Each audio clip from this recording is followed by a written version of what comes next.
বাংলাদেশের সবচেয়ে জনপ্রিয় একটি সংবাদ মাধ্যম হচ্ছে কালের কণ্ঠ মাল্টিমিডিয়া, যেখানে আমরা বান্দরবানে বসে প্রতিদিন নতুন নতুন তথ্য পেতে থাকি।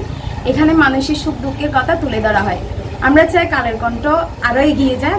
কালের কণ্ঠের জন্য অনেক অনেক শুভকামনা। কালের কণ্ঠ একটি জনপ্রিয় প্রতিষ্ঠান। এটির মাধ্যমে আমরা বাংলাদেশের সব খবরগুলো জানতে পারি এবং বিশেষ করে বান্দরবানের যে খবরগুলো রয়েছে আমরা সেগুলো জানতে পারি। এজন্য কালের কণ্ঠের জন্য শুভকামনা রইল। আমি কালের কণ্ঠের মাধ্যমে পাহাড়ের খবরাখবর, বাংলাদেশের খবরাখবর সব জানতে পারি, দেখতে পারি।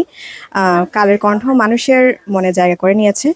আশা করব কালের কণ্ঠ আরও এগিয়ে যাবে। আমার মনে হয় কালের কণ্ঠ মানুষের মন বাসনার যে জাগ্রত অনুভূতি আছে ওটাকে একটু প্রায়োরিটি দেওয়ার চেষ্টা করে।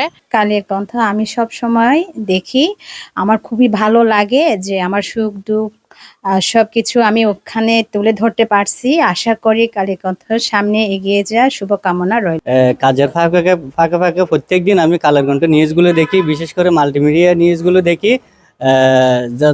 যে কোনো যতটুকু সম্ভব আমি সবসময় চেষ্টা করি ওদের নিউজগুলো দেখার জন্য। আমার মোস্ট ফেভারিট একটা চ্যানেল হচ্ছে আমার কালের কণ্ঠ নিউজ।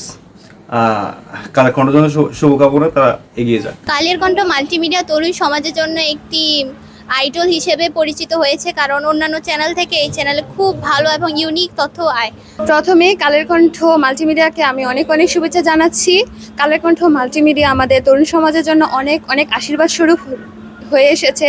কালের কণ্ঠ মাল্টিমিডিয়ার মতো অন্যান্য কোনো মাল্টিমিডিয়ার মধ্যে আমি বিভিন্ন রকমের ইউনিক নিউজ আমি এখনো পাইনি।